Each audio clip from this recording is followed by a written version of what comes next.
Hello guys, Vader5445 here, with an update on the Freddy Does glove that I reviewed in another video. There's big updates on this glove right here. I did mention that the glove was sturdy and kinda, sturdy and tough, but everything I said in that video about the glove being sturdy, scratch that out. I'll let you know. This ringlet did fall off right here. This bottom ringlet right here on the index finger did come off because it was too tight, like I mentioned in the other video. I soldered it back on. But another rivet right here on the middle finger, it came loose. So what I tried to do was solder it back together like I did with this ringlet. It completely fell off. The other side fell off.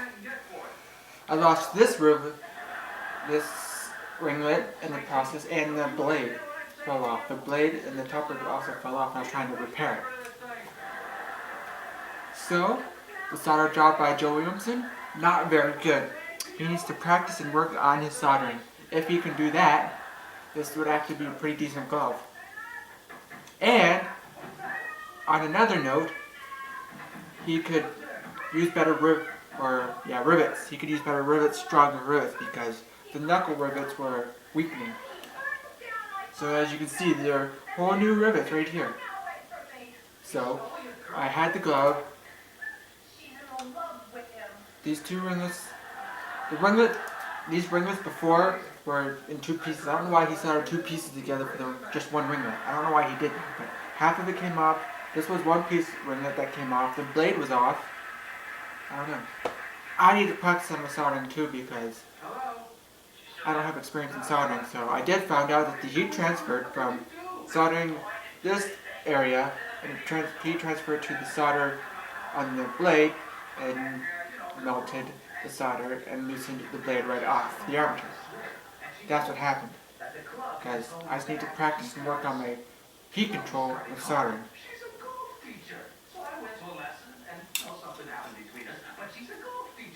But from being weak soldered, these two ringlets right here came off due to his weak soldering. The other two were as a result of me trying to repair it with my lack of experience with soldering. I was like, screw it. I was just like, screw it, and was like, I just have an experienced builder just repair it.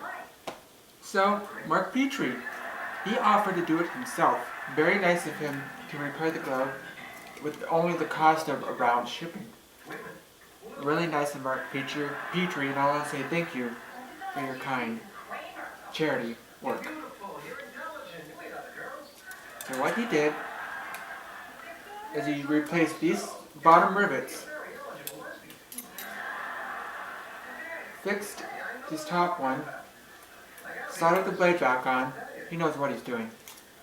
But the rivets right here, the rivets, they were starting to weaken when he was in possession of the glove.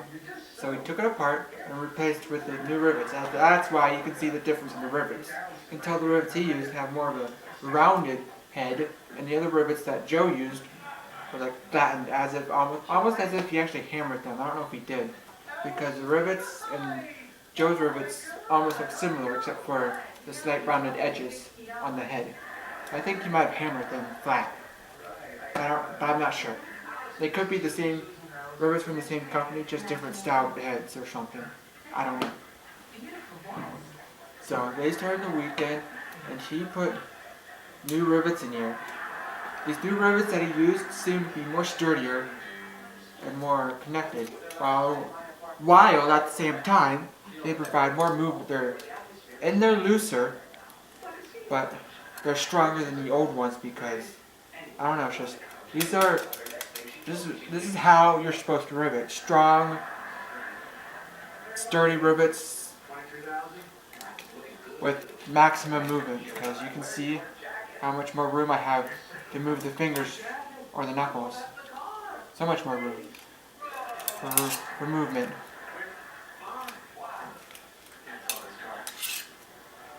I get more movement because of the looser rivets.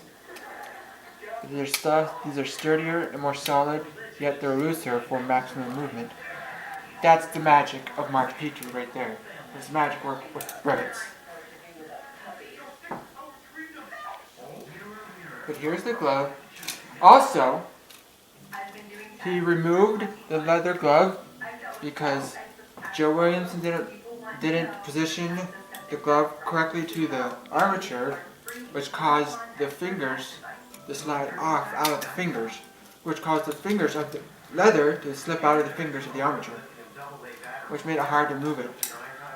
So we moved it, and then I requested him to age it a little bit more because Joe didn't weather it at all. It came clean white, like I said in the other video. So he dyed it, add a little bit of dye to it. It's darker, or an off-white with like darker black spots all over it. Looks much better than before.